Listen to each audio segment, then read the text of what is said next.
In this discussion post, you'll be covering the Republic of China and World War II. The Republic of China, or the Republican era, refers to the Beiyang government from 1912 to 1928 and the Nationalist government from 1928 to 1949.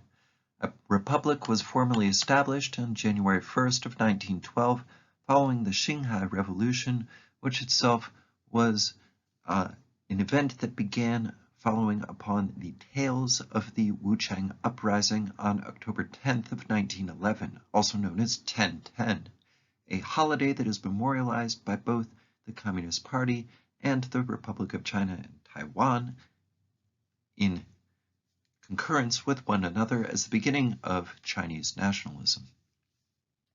This resulted in the successful overthrow of the Qing dynasty and ended in 2,000 years of imperial rule in China. Authority waxed and waned in response to warlordism during the period from 1915 to 1928, a Japanese invasion from 1937 through the occupation through 1945, and a full-scale civil war from 1927 through 1949, with the central authority strongest during the Nanjing decade from 1927 to 1937, during which most of China came under control of the increasingly authoritarian and one-party military dictatorship of the Kuomintang, also known as the GMD or the Kuomintang or the KMT.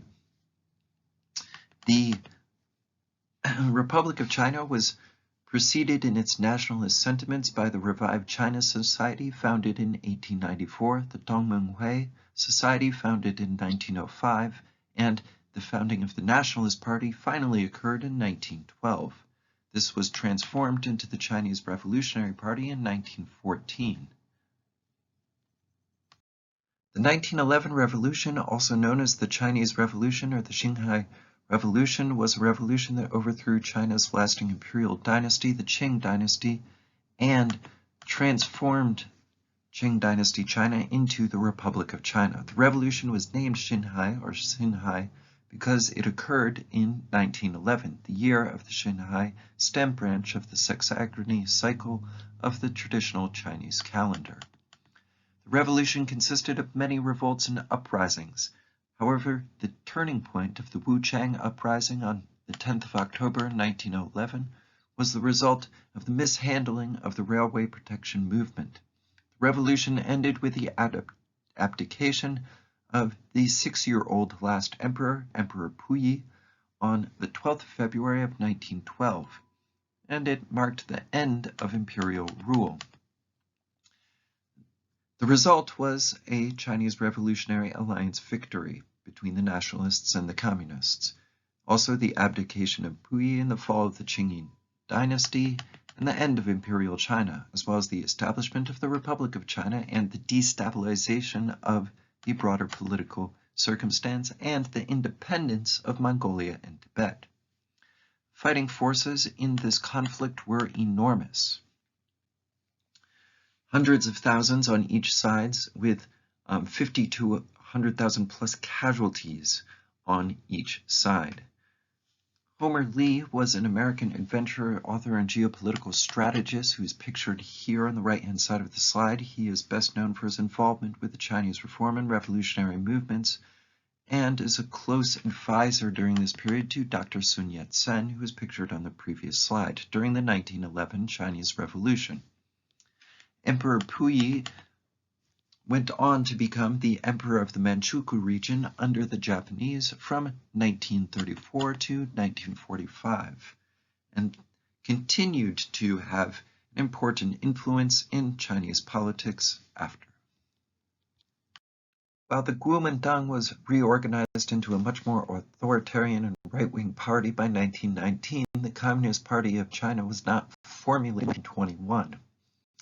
In reaction to the increasingly authoritarian structures of the Kuomintang.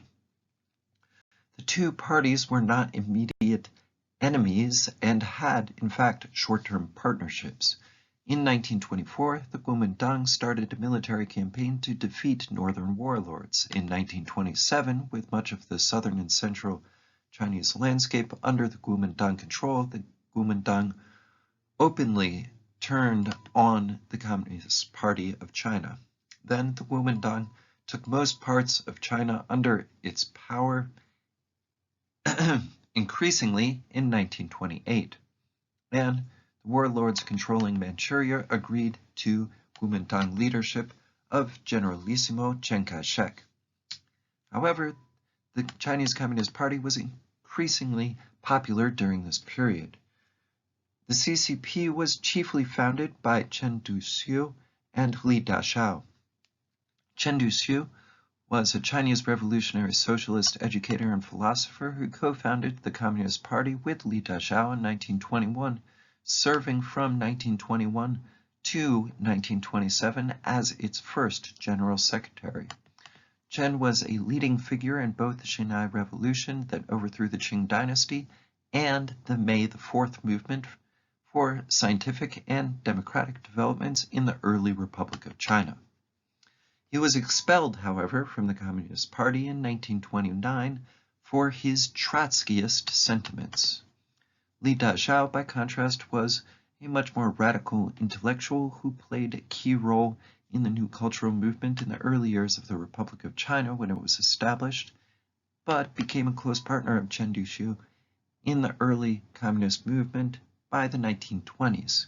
He was then instrumental in beginning a united front between the Communist Party and Sun Yat-sen's Nationalist Party in 1924. During the Northern Expedition, Li, however, was arrested, then executed by a warlord, Jiang Zuolin, and his execution took place formally in Beijing in 1927. Nonetheless, of the two, perhaps Chen Duxiu was the more quotable thinker and put forward many quotes that people have taken note of as the formulation of early Chinese communist thought. You see a couple on this slide. After the Kuomintang turned on the Communist Party, they virtually destroyed its entire organizational apparatus. After the near destruction or near total destruction of the CCP's urban organizational apparatus, there were institutional changes within the party. The party adopted democratic centralism, a way to organize revolutionary parties, and established a Politburo to function as the standing committee of the Central Committee of the party. The result was increased centralization of power within the party after the Leninist model. At every level of the party, this was then duplicated with standing committees now in effective control. After Chen Duxiu's dismissal, Li Lisan was able to assume de facto control of the party and the entire organization by 1929 to 1930. Li Lisan's leadership, however, was widely construed as a failure in retrospect, leaving the CCP on the brink of destruction. The Comintern, the international communist movement, became involved, and by late 1930 his powers had been taken away. By 1935, Mao Zedong had become the party's Politburo Standing Committee member and informal military leader, with the adept diplomat Zhu Enlai and Zhang Wenqian as the formal heads of the party, serving as his informal deputies. The conflict with the Kuomintang led to the reorganization of the People's Liberation Army, or the Red Army, with a power now centralized in the leadership through the creation of CCP political departments charged with supervising the army. The Second Sino-Japanese War, however, caused a pause in the conflict between the CCP and the Kuomintang. The Second United Front was established between the Communists and the Nationalists to tackle the Japanese invasion, and while the front formally existed until 1935, nonetheless, all collaboration between the two parties had mostly ended by 1940. Despite their formal alliance, the CCP used the opportunity to expand and carve out independent bases of operations to prepare for the coming war with the Kuomintang. In 1939, the Kuomintang began to restrict CCP expansion within China proper, and this led to frequent clashes between the CCP and the Kuomintang forces.